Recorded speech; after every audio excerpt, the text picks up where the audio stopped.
Angel Maturino Resendez, the railroad killer, the killer who rode the rails. In the early 1990s, law enforcement across the United States began noticing a chilling pattern. Bodies of women were being found along railway lines, seemingly abandoned by killers who vanished without a trace. Victims were discovered in small towns, underpasses, and desolate stretches of track in Texas, Illinois, and beyond. The perpetrator traveled the rails, hopping freight trains like a phantom, committing murders with brutal efficiency.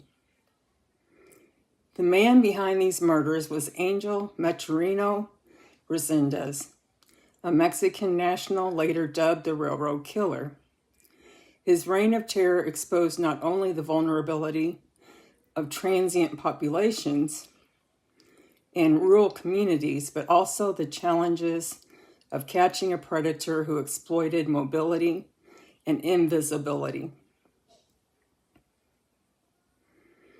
Angel's early life was of poverty, abuse, and migration. He was born August 1st, 1959, in Luzucar de Matamoros, Puebla, Mexico. His childhood was marked by extreme poverty and instability. Accounts indicate he was abused by family members and experienced neglect that left him emotionally stunted. Early on, Resendez displayed the tendencies toward cruelty, reportedly killing animals in his youth, a red flag in the psychological profile of many serial offenders. Seeking work and opportunity, he crossed into the United States illegally in the late 1970s. Like many migrants, he took menial jobs, harvesting crops, laboring on construction sites, and riding freight trains to reach distant assignments. His transient lifestyle provided him anonymity and the perfect cover for crimes that would span decades in multiple states. Psychologists analyzing his background often point to a combination of childhood trauma, social marginalization, and a compulsive need for control as key factors in the development of his criminal pathology. The first confirmed murder in the U.S.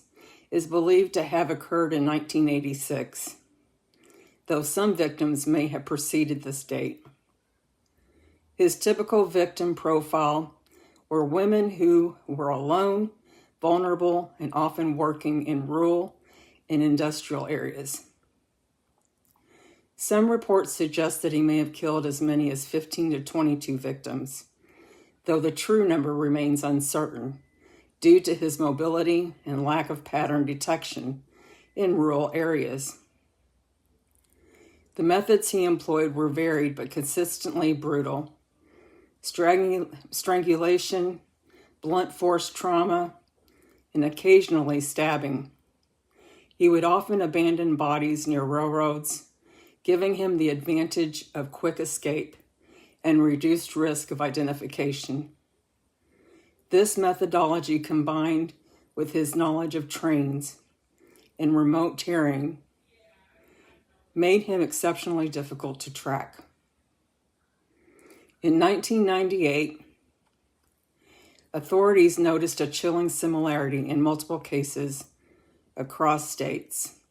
In Texas alone, several women were found murdered near railroad tracks.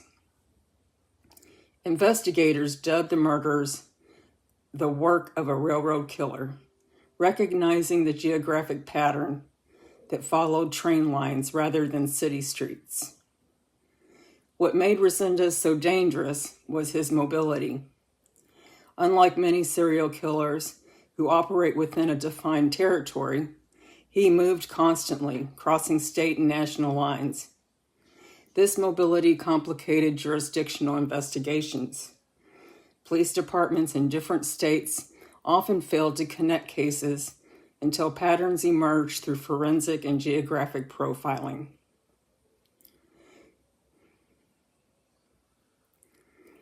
So in June of 1999, law enforcement finally apprehended Resendez in Texas after a dramatic encounter.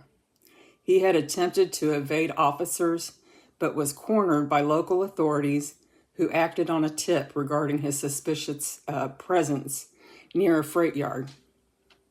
Upon arrest, Resendez provided conflicting confessions, admitting to multiple murders, while sometimes exaggerating the total number of victims.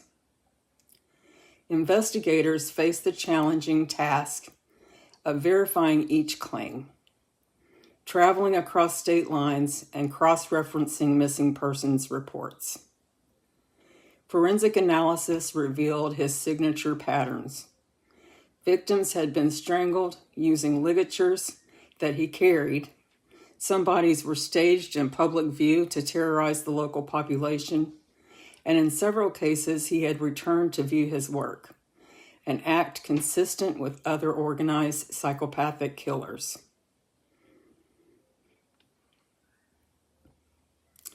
So the trial and the conviction of Angel Maturino Resendez began in 2001 in Texas. Prosecutors detailed his crimes across multiple counties, emphasizing his calculated methods and the terror he inflicted on communities. Resendez attempted to claim insanity, portraying himself as a victim of divine command. He would often speak cryptically about hearing voices, yet psychiatric evaluations concluded that he was competent and fully aware of his actions. The premeditation, mobility, and ability to evade capture demonstrated that his killings were deliberate, not the product of psychosis. He was sentenced to death for the murders committed in Texas. Resendez was executed by lethal injection at the Huntsville unit on June 27, 2006. His psychological profile, Angel Maturino Resendez, is classified as an organized, nomadic serial killer, a profile rare but exceptionally dangerous. Key traits include transience. His mobility allowed him to avoid detection for years. Manipulation and charm. He could present himself as harmless to potential victims and law enforcement alike. Opportunistic predation. He targeted vulnerable women working in isolation. Control and domination. His killings often involved binding or strangulation, emphasizing his need for dominance. Criminologists studying Resendez note that his early life trauma, combined with cultural displacement and poverty, likely contributed to his pathology. Yet these factors alone do not explain his cruelty. The conscious, methodical nature of his murders suggests a deeply ingrained sadism and lack of empathy. The impact that it had on communities, terrorized towns across the Midwest and southern United States. Women living near rail lines or working in isolated industries lived in fear, often traveling in pairs or avoiding certain areas entirely. Law enforcement agencies learned important lessons from this case. Cross-jurisdictional coordination is vital in tracking nomadic killers. Geographic profiling can identify patterns across state and national borders. Vulnerable populations, including transient workers and marginalized women, require greater protection. The railroad killer case prompted federal and local agencies to collaborate on missing persons cases, establishing task forces that continue to operate today. Though Resendez successfully murdered many women, some survived encounters that could have ended in death. One survivor was a farm worker in Texas, reported being grabbed and pulled toward a freight train. She fought back, causing him to flee. Another woman, whose name remains confidential, narrowly escaped when Resendez was distracted by a passing train. Their testimonies were crucial in understanding his behavior, patterns, and methods, helping authorities predict potential next victims. These survivors underscore the precariousness of life for women in isolated environments and the courage required to testify against a powerful predator.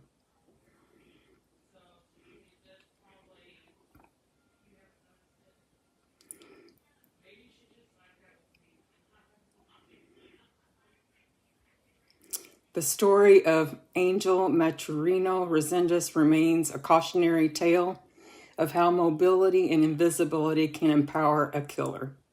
Unlike many serial offenders who operate within a single city or community, he exploited the borders, the gaps, and the blind spots in the system.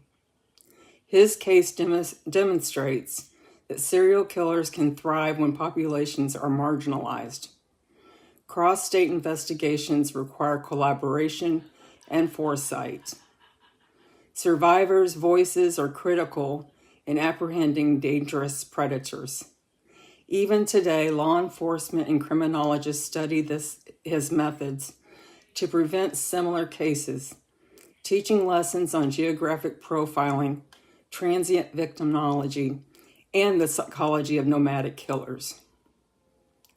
Angel Maturino Resendez rode the rails like a ghost, leaving behind victims, terror, and unanswered questions.